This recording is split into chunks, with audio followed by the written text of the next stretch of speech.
Hey everyone, we are back this time for the second motion of the first day of hearings in Delphi on the 30th of July. It was.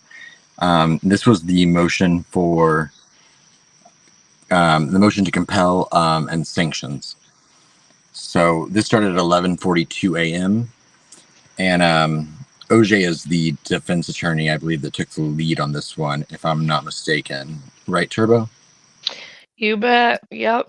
Yeah, Judge Gall started things off. She actually asked OJ, she says, I keep calling you Augur. How do Right. you pronounce your name? and she answered the question that everybody wanted to know. I took a lot of heat for that, but it is OJ.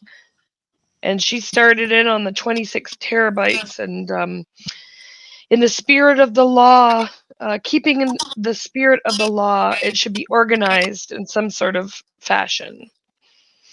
She got into talking about the 48,000 files. Right. There's 600 of them that are labeled by numbers. And OJ requested that the prosecution, in keeping with the spirit of the law, she would like them arranged in some meaningful way. Nick's response to that was that you have what we have. Right. Then they got into the Google, the Google search warrant. With the Google search warrant discovery, there were 18,000 lines of devices and locations. Yeah. So when they issue a search warrant to Google, Google responds with the device IDs. So they had 18,000 lines of device IDs. So the OJ requested the subscriber info for all of these devices. Right. And So they when can she match them asked to names, right? Yeah, and when she asked Nick about that, he referred her to the FBI report. But then it was mentioned about the US Marshals report. Right. And I found this Um, interesting as, because I mean, I even in the courtroom, because I'm of course no expert when it comes to cell phone extraction or geofencing or anything like that. But it did get a little confusing when yeah. like, Oh and we'll yeah. get into some of it, but it was like a 2017 Cellebrite extraction, and then a Mm. 2019 gray key report, and then the Google search warrants and the geofencing. So it's like, who's doing what report, when, where, why? Mhm. Absolutely. Oh yeah. I found this part that she got into, there was a lot of I don't know if it was this one or when Cecil was, I think it was more when Cecil was on the stand. Sergeant Christopher Cecil, but On day two. or maybe it was Kevin Horan, but either way, it got she had an up she actually basically proved why Nick made that. I think it was maybe motion number 9 or point number 9 in his limine filing to not confuse the jury, because she basically set out exactly, she proved the point, because Right. it was very confusing to the point where the experts were even confused what she was trying to get at. But that's a little bit later. Yeah. And like, and I know Yeah. someone had asked me the other day if Cecil testified on day one or day three, and and I was like, no, it was day three. I know that, but Yeah. I think that confusion was because they reference his work and his report, Yes. and they talk about him Yeah. during the Hmm. hearing for this motion. Yeah. um and And so that's from what you've said so far, the only thing that I can add is that OJ, when she started, she did mention it was a 7-year long investigation. The 26 terabytes. I think she mentioned the 13 hard drives. Was it 5 flash drives? Um, and again, the 48,000 files on one drive. 600 were labeled by number. And I have that she was quoted as saying, "It's so hard to find the discovery." Um, and oh, then then she kind of went into describing how a Google search warrant works. It's kind of like I'm just gonna flash forward a little bit there. It's kind of like how Rosie had to explain that he's trying to find the confession for the chaplain at Westville that Alan had made to, but in the thousands of recordings and documents for the confessions that he couldn't find that specific one. I mean, it is hard to find when there's a lot. Or perhaps, like we'll talk about in this hearing, the the $12,000 picture that the defense wants the prosecution punished for not turning over, to which the state says, well, you can't turn something over that you don't have. Yeah. But we'll get into that, of course. But the Google, the Google search warrant, I found interesting because when she was going into that, I have a date here for the geofence of September 25th, 2020. And of course, that's jumping ahead a little bit because we know there were reports done prior to that. Oh, well, yeah, but that is the date. Did you have 2020? Because I missed the year. I had September 25th. I have September 25th, 2020. Okay. And then I have that, then OJ goes into basically requesting that the defense was asking for essentially an instruction manual to understand and to kind of, go through the discovery, which, kind of was the kickoff point for most of the arguments in this hearing. Yep. So they were arguing, the defense was arguing that it was taking a very long time to get things to them. And we've heard this a lot in their various filings. Now, OJ did request that the new cell phone extraction, so actually it was a little bit longer no, it was, hang on one second, I don't want to get ahead of myself. The Cellebrite update. That's what okay, but she references it here. She requests Sergeant Cecil's report on the new Cellebrite extraction that happened in May 11th, 2024.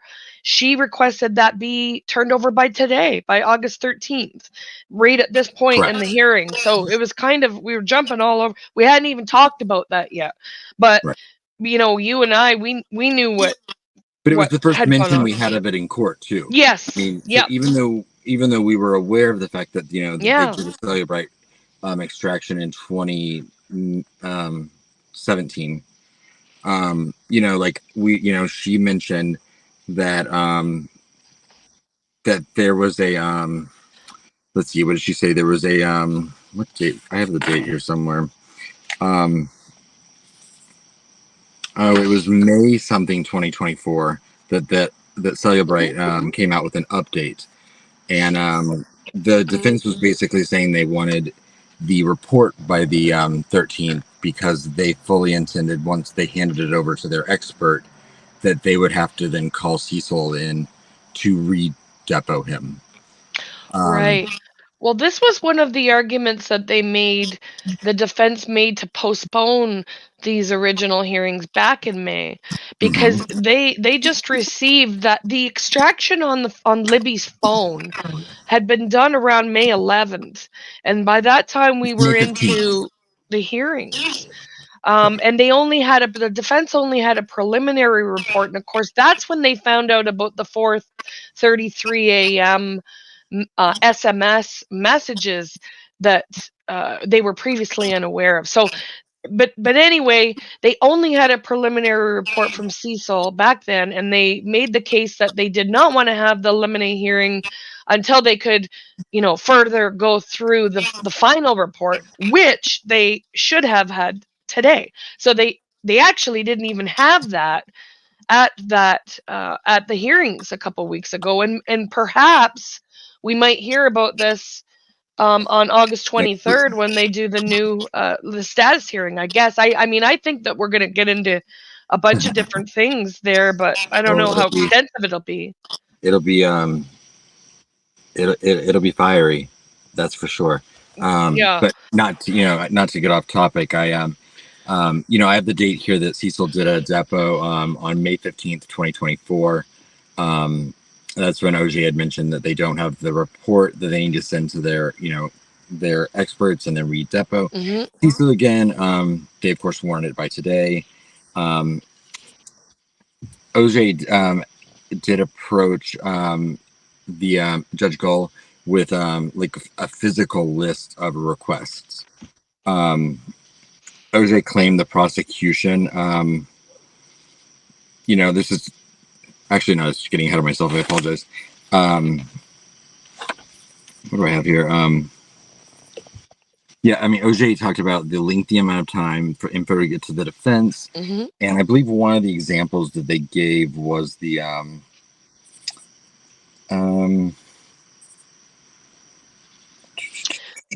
That's the Georgia holder. We need yeah. But a lot of the things that they said that they didn't have, that they had been waited for a long time. Nick then in his counter, Yep.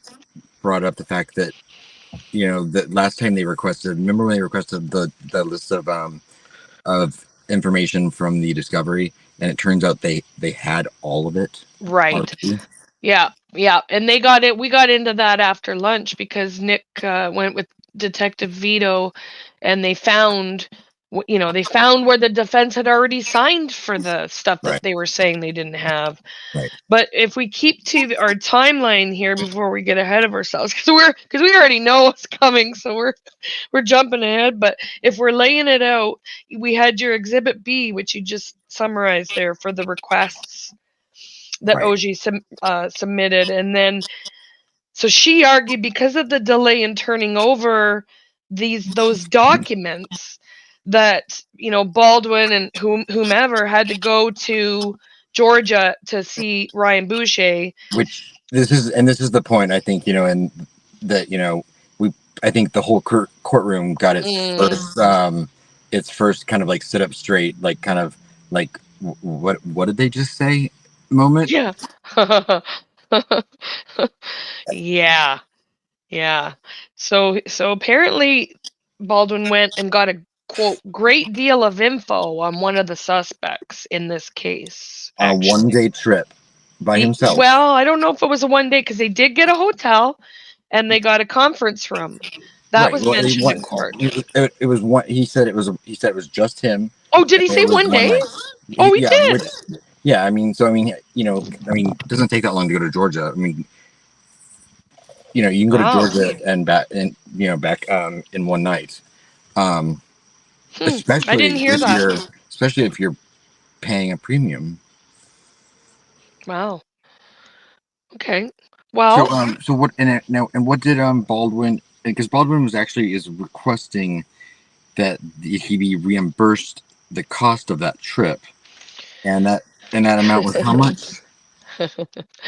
$12,640.34. That's I knew it was something like that. Kind of outrageous. It was a nice poster board that he had, though.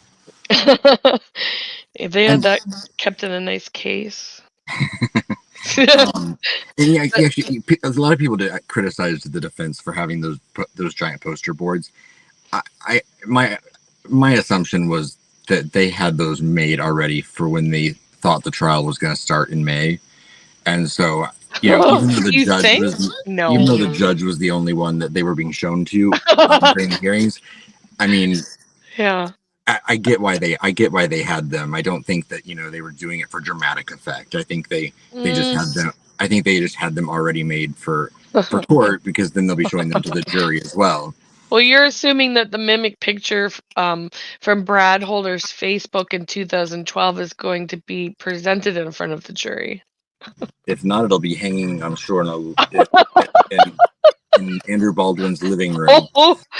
And so that's the picture we're actually, we're talking about. Ryan Boucher, he called the tip line on April 12th, 2017. And did you know who this guy is? Like, what? Yep. What do you know about? Well, he's a friend of. He's a friend of Holder's. And he called and talked to ISP Trooper Winters. Yes. About. I think it was Brian Winters.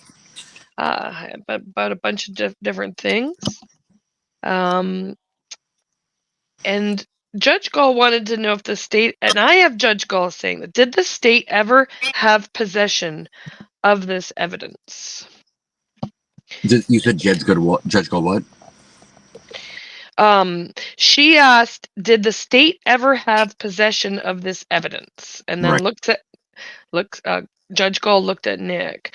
Baldwin answered it and said yes. Right. But it can't, and then it must have been Nick come back. It can't be found by this. Oh no, it was Baldwin continued on. Can't be found by the state or law enforcement.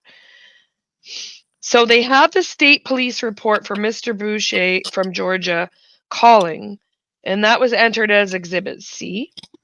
Yes. And then Judge Gall asked if there were any objections, and Nick said yes. The motion to compel, he's failing to see how this is pertaining to a document that they have that we don't have.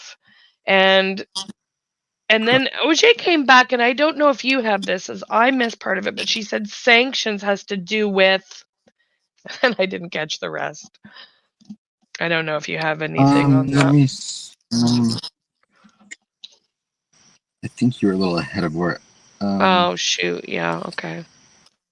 State response.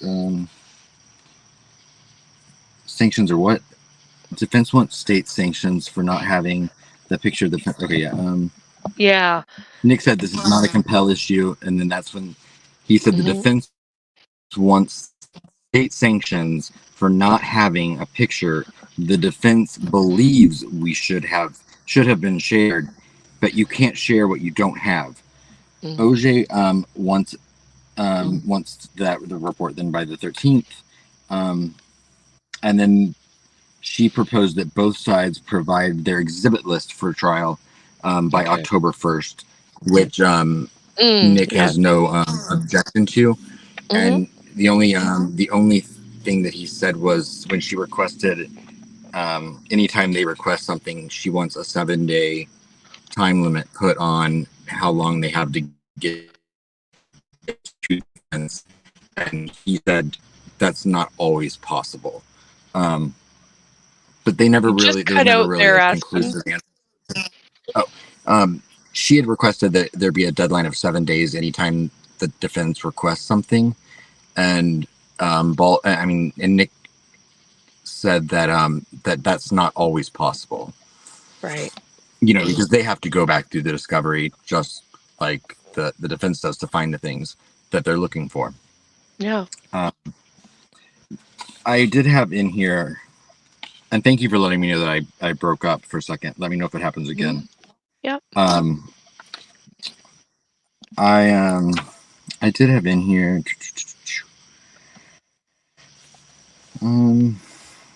I have Gull called OJ out at one point for the ludicrousy of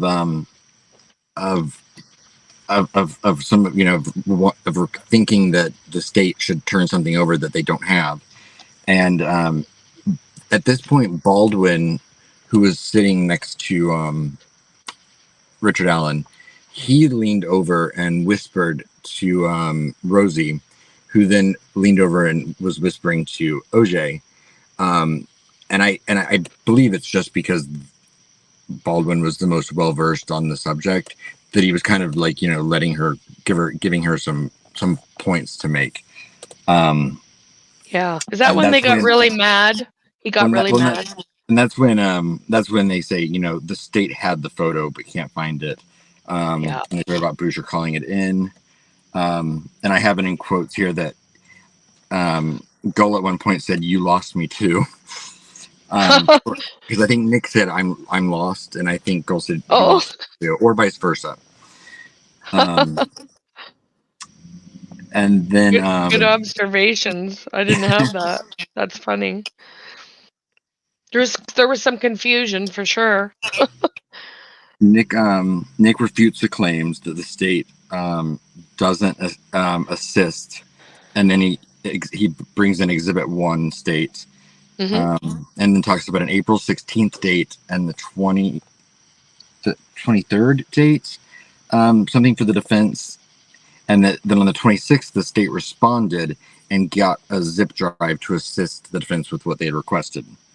So he was giving an example of in his opinion how accommodating they've been when the defense requests Yeah. something. I mean, Nick's fully stated we did not intentionally name the files. We gave it to the defense the same way that we got it. Right. Yeah. And we know from the March 18th contempt hearing, I believe it was Mullins that was the person in charge of preparing the discovery to be sent to the. Correct. But that doesn't mean he didn't go and rename files. Right, with the index file and whatnot. They'd have a summary, and then the defense would sign for it, and that became relevant after lunch. Well, Nick continued on with his arguments. Well, and Nick did say really quickly. He did say he said, "quote It's their responsibility to go through the discovery." Yeah. And that the only new discovery in this case, like the defense does not have, are calls and statements that Richard Allen is making in real time at Wabash. Right. Yep. Yeah. And Nick made it clear. He said, November 1st, 2023 was the discovery deadline. We met that deadline.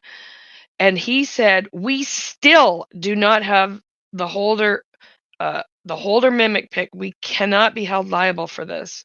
Right. Just because you are assuming that it's discovery, the defense, like you're saying it's exculpatory, that it is. Nick argued, I have provided the evidence. Right, and that's when they got into the basically the allegation that the defense basically defines what they believe exculpatory means. Yep. On any given day. That's right, and not all evidence is exculpatory. Exactly. Nick has given them all the tips and everything that they have.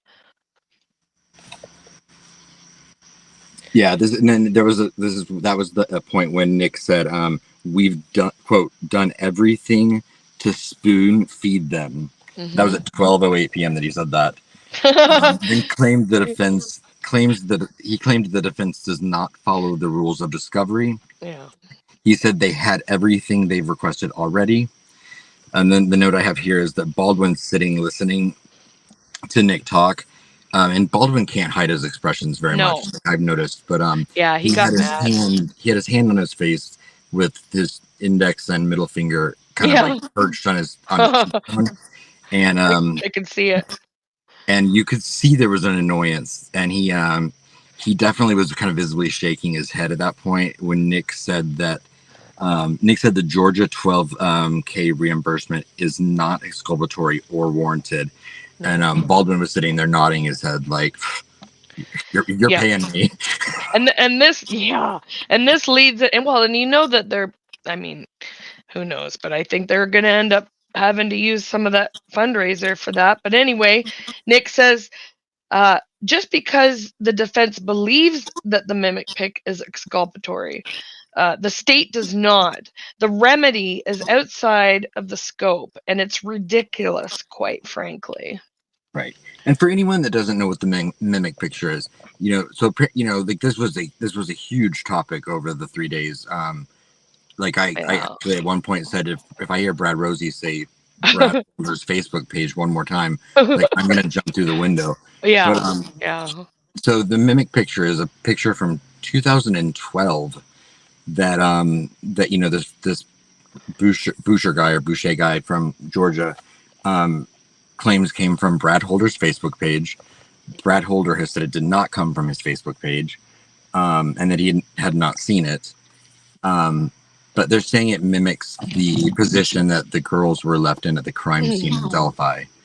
And for anyone that's seen the picture, I mean, I think some people will make it the assumption they want to, but it's two fully dressed adults who are alive. That are alive. And again, it was apparently posted in 2012, so 5 years before the crime even took place. But the defense definitely hung their hat on that picture being a very important part of their Brad Holder third-party narrative. Yeah. Yeah. Well, Nick did respond that they're finding everything as fast as they can, that they had gone through and labeled through the 26 terabytes and labeled and provided it to them. Right. They worked with them, in other words, and he stated that he felt like they were doing the job for the defense. Right. To which OJ then, did respond, we don't expect to be spoon-fed anything. Yeah. Nick said the sanctions should be dismissed, but then again said the October 1st deadline would not be a problem to turn over their exhibit lists. Did you get the impression when you were like listening to like this back and forth? Because for a while we heard that the prosecution and defense basically were not communicating. They are now. I got the impression that there was an open chain of communication, email-wise, between all of the attorneys and the judge now. Yeah, it was a lot different in the courtroom at these hearings as opposed to the previous two that I had been to in Fort Wayne. There was. That in my head. Pardon me? So I didn't just kind of create that in my head. No. Nope. They were definitely very different. They were speaking to each other even between their tables and talking about addressing things with each other at a later point. Like there was definitely open communication with Right. everyone involved, and even the layout. And I was going to point this out when we first started, but even the layout on day one when Judge Gull first came in, one of the first things she said was she had feedback from both the defense and the state on the order of what they wished to do for the 3 days, and that they were all in agreement of the roadmap for the 3 hearings or the Right. 3 days. So yeah, that was a big change. I It was good to see. Yeah, I agree. And there were actually moments which I've got them all in my notes, I'm sure. So I don't want to do spoilers, but I mean, there were even a few chuckles exchanged between I mean, when Gull and Rosie like shared a little laugh together, I almost fell out of my seat. But did she call him a ding dong? No, I don't know. I don't think he got that term of endearment. But I do have also here that one of the things OJ she kept calling the 2024 Cellebrite report that they don't have finalized yet to turn over to their experts.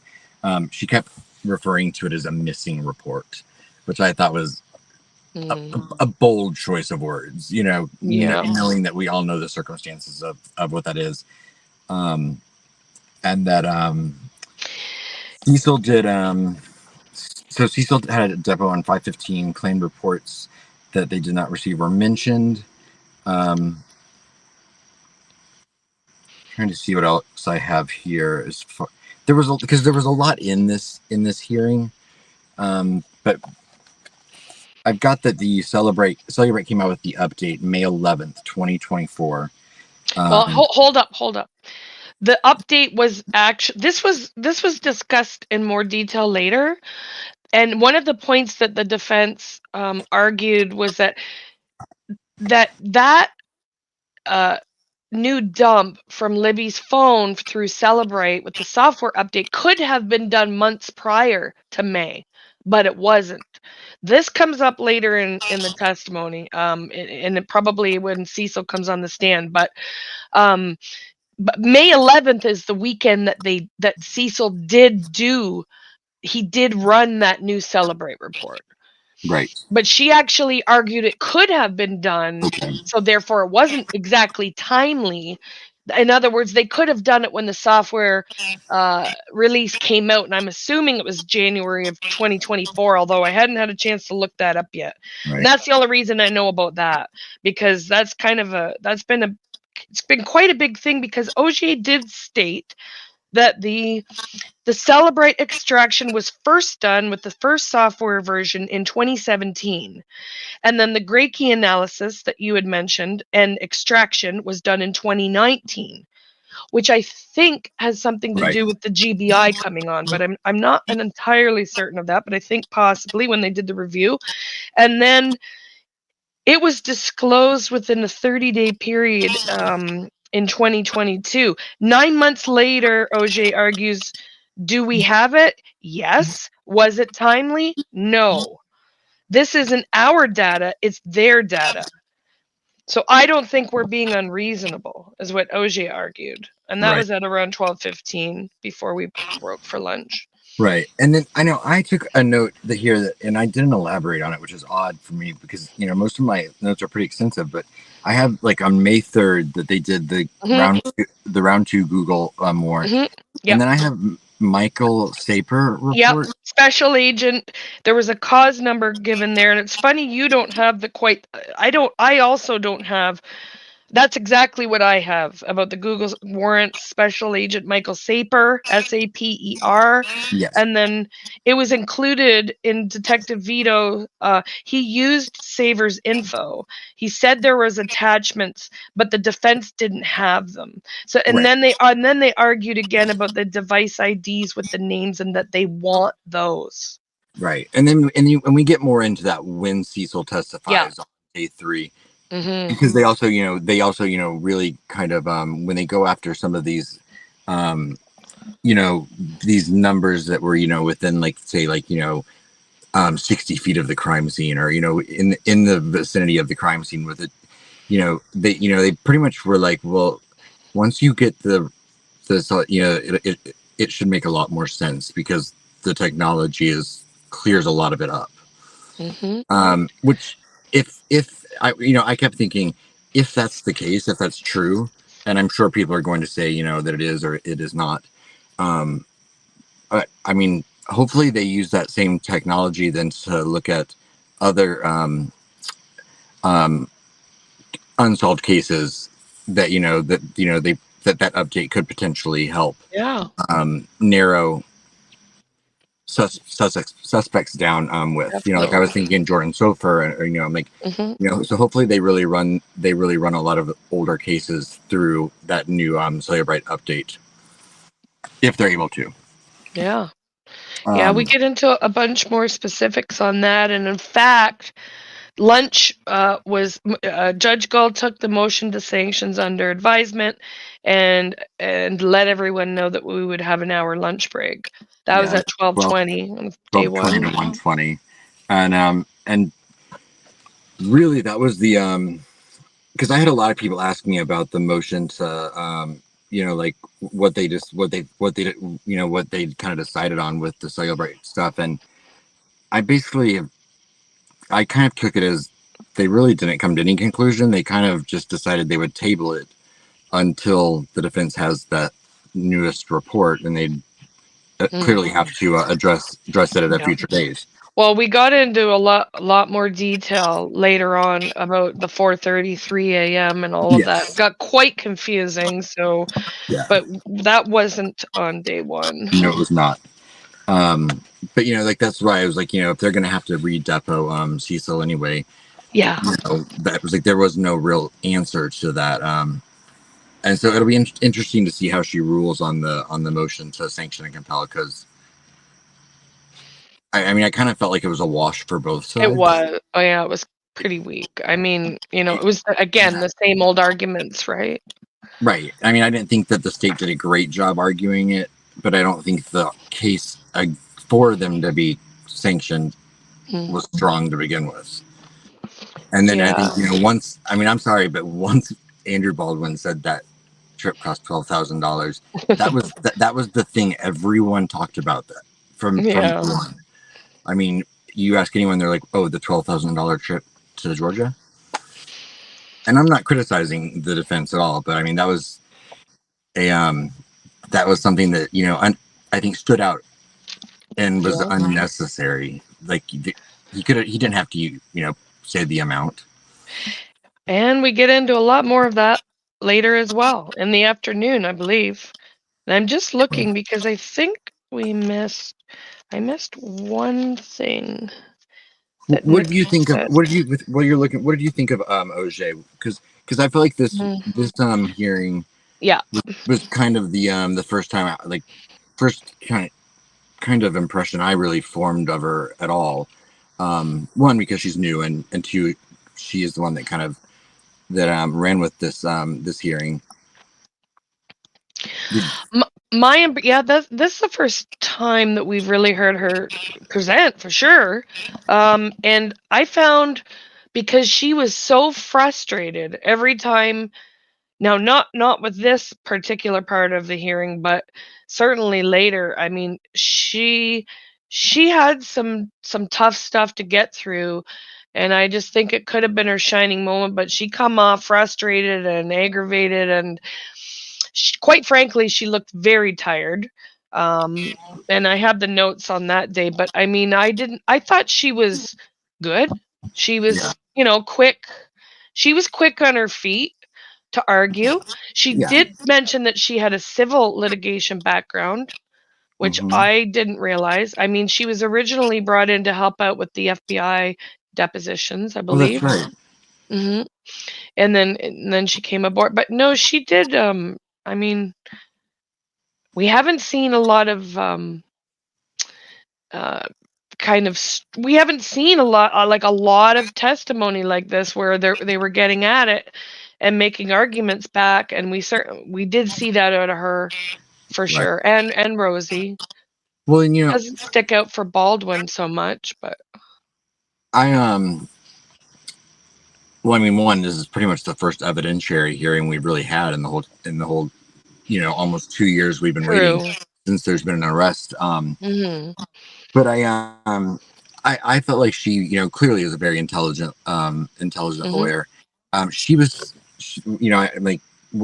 like where I was sitting, Richard Allen was directly in front of me, so then like directly in front of him was the witness box, and she was to the left of Richard Allen. And so it was hard for me to see her facial expressions Yeah. sometimes when she was presenting from her seat. Yeah. So I kind of really saw like her profile in the back of Hmm. her. But And they did do that a lot. They did present from their seat. It wasn't right. always them standing up.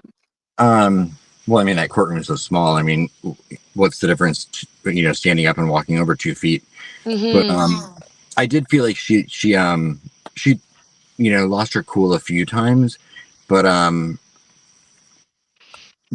that I think any lawyer does, anyone does.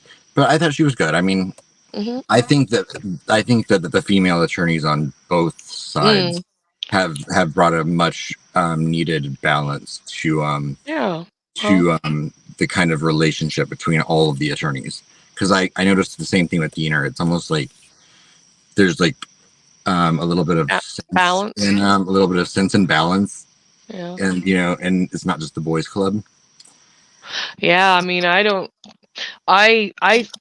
I've heard, like, Baldwin the first day, he just wasn't good. I mean, he just wasn't. And certainly when he had Amber Holder on the stand, that wasn't a good scene either.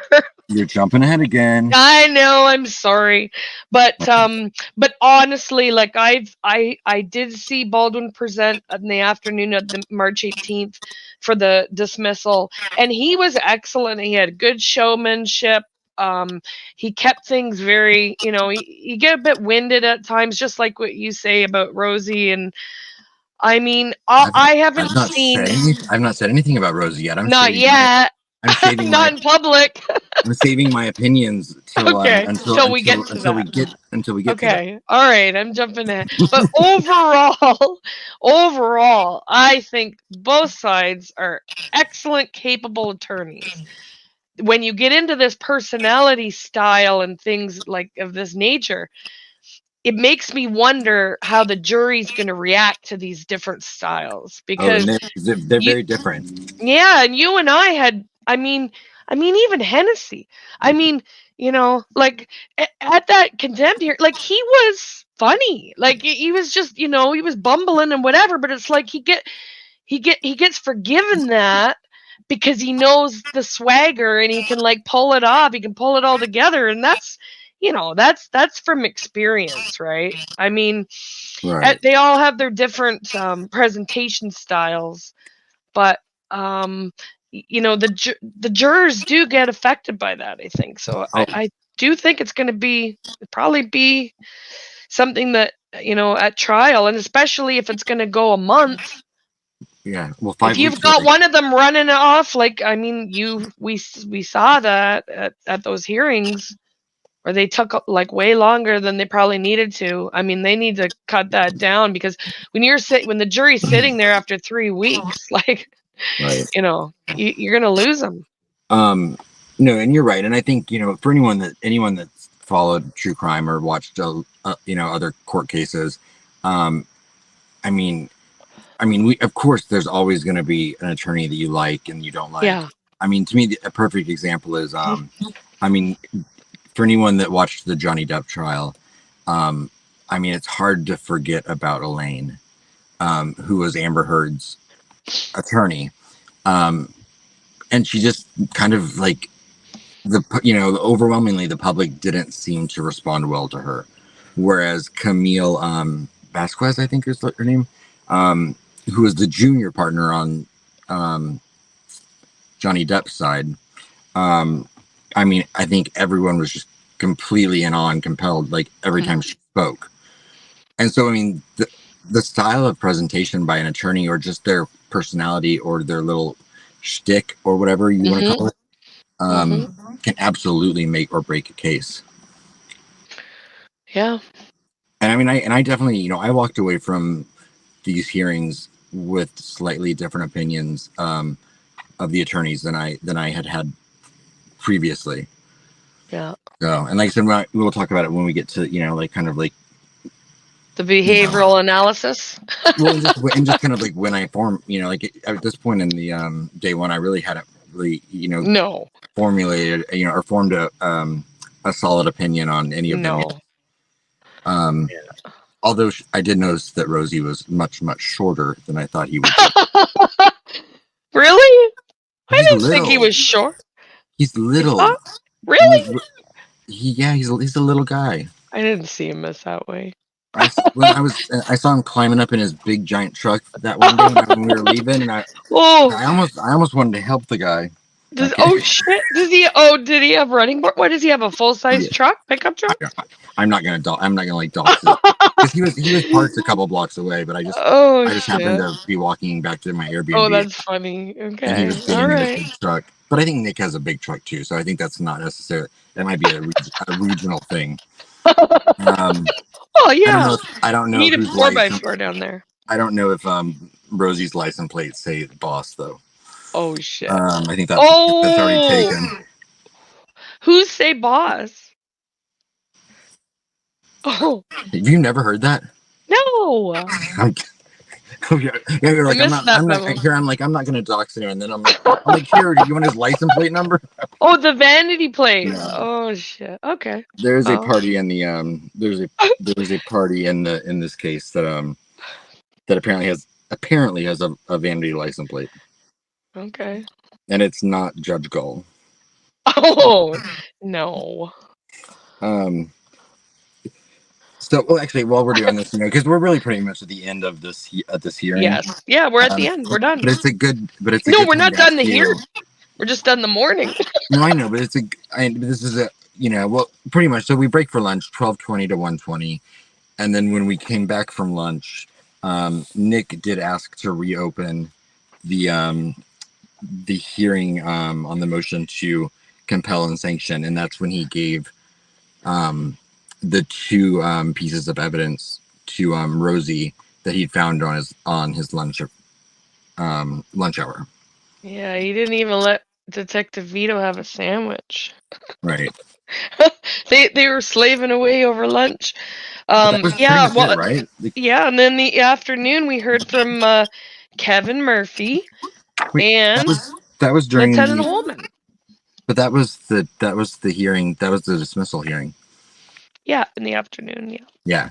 So that kind of wrapped up the compel and sanction one. You betcha. But I do, the other than the $12,000 Georgia trip, the other main topic of the first day was what? Are you jumping ahead to the afternoon now? No, I'm talking about still the morning, very beginning of the morning. Oh, the safekeeping. It's the thing that everyone noticed the second he walked into the courtroom. Oh, this sounds like a trick question. Hang on. Huh? What did you think of the mustache? Oh! Hey, I was surprised by the mustache. What did you think? Hey, I'm down. I'm down with the mustache. I liked it. Yeah. Yeah, I thought it was Top Gun 2-ish or something. I don't know. I thought he was kind of rocking the whole Hey, he looked good. what's his name from Sons of Anarchy? Oh, Charlie Hunnam. really? Not in Sons of Anarchy, but he has that same kind of facial hair and when he kind of slicks back the hair. Okay, I didn't pick. Well, you know what? Honestly, every time I've seen Nick, like, and I mean, I don't go for this knocking these guys, until I see their idiotic behavior, and then I'll say some things privately. But for Nick, you hear the slick Nick all over the place. I don't care what anybody says. I've seen that man 3 times now. He has been on his A game every time in court. He's ready to go. He knows exactly what he's talking about. He's made excellent arguments.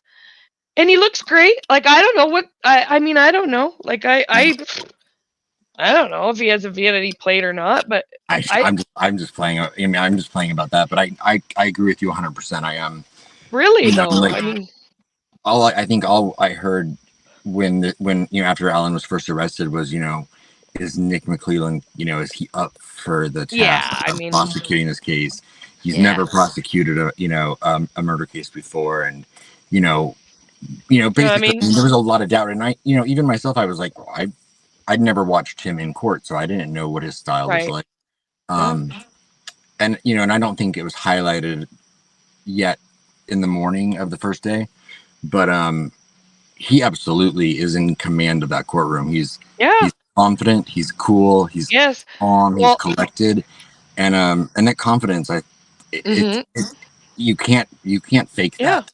No, he exudes confidence, and he knows what he's talking about. He knows the case inside out, and he's been through the ringer, and he's ready to go. And he was ready to go in the spring. He was ready to go in January. Like, whatever, bring it. That's what I've seen. And the 3 times that I've been in court, I'm telling you, he's been just bang on. And he carried the majority of those other sessions. Stacey Diener had done the afternoon, but she was awesome too. But Luttrell, we got to hear from him for the first. I mean, he was excellent. They all were from the state side. Nick, absolutely, just watching his presence in the courtroom, he's got charisma. He definitely, I don't know how anyone that walked into that courtroom having some doubts about his ability or capability of handling this. I don't know how they could walk out of the courtroom still thinking that, because they'd be worried. They were. He came out much more intelligent and smart, and I'm just in than the idiots have made him out to be. And that's nothing against the defense. I mean, the defense definitely are very capable attorneys as well. It was just a very different impression than a lot of people had painted of Nick McClelland. Whereas I spent 3 days very impressed with his presence. It's the same for Judge Gall. Like, I just don't understand where people, if you go and sit in the courtroom, how you can come away with the hatred and spewing of derogatory things about her. Well, I even heard Bob Motta say after day 2 on his live, which I did watch that one, and because I was curious after a bunch of stuff come out, what his thoughts were. I think it was day 2, and he said Judge Gall has the patience of a saint listening to that, and she does. Like, for those that have, I've only been to those, but anybody that's been going through this entire process of all of this, they've seen all of this in the courtroom. Right. And of course, everyone's going to have their own experience. Everyone has their own takeaways. Yeah. So, I'm sure that, I'm sure if you only had ever been to the October 19th hearing, if that was the only hearing you'd ever gone to, you might have a very different impression of Gull, because you know, a lot of the things we've heard or seen in the transcripts from some of the other hearings I mean, there was definitely, I felt that the attitude and behavior of all of them was different than I think it has been in previous Yeah. hearings for the better. Yeah. Like, I actually felt like we had a room full of adults that might be able to get this child taken care of. Yes, that's right. But That was the granted, feeling that I agree. I'm That was the saying that feeling. I'm saying that prior to the hearing next week, and so that might all change after next week. Well, the conduct, I mean, you can make your arguments and be respectful and you know, conduct yourself professionally, and it's fine to I mean, they're going to be heated and have arguments and this and that, but as long as you maintain professionalism, be respectful. I mean, that's really all we can ask them to do. And when that breaks down, it's just, you know, and it remain just ethical. hasn't been good. Don't take cheap shots. Remain ethical, and you know, Yeah. don't have bias. No, I thought I thought Gold was almost forgettable, which hmm you know I think is a good She's thing in very the job. passive in the, yeah. She let them do their jobs, and She was taking notes like crazy up there. she was I engaged, but hmm she didn't she didn't try to overrun the show. no. I did not feel anyway. She gave them a lot of flex and leeway there. Yes, yes, sometimes more than others. Um, And like I said, we'll get into all of that. We still Yeah. have one more hearing to go through. Okay. But again, I do think we'll take a little quick break, and then Yep. when we're on the live, we can take questions and comments about Sure. anything anyone has from Okay. this portion of the day. Which, like I said, this ended pretty much at lunch, so it was like was it 12:20 or 1:20? 12:20. Yep. 12:20 to 1:20 was lunch. Yeah. So then when we came back from lunch, it was where's my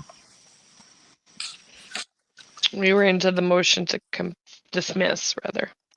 yeah, so we came back at 1:26, and that's when the motion to dismiss starts. And we will see you guys in a few minutes.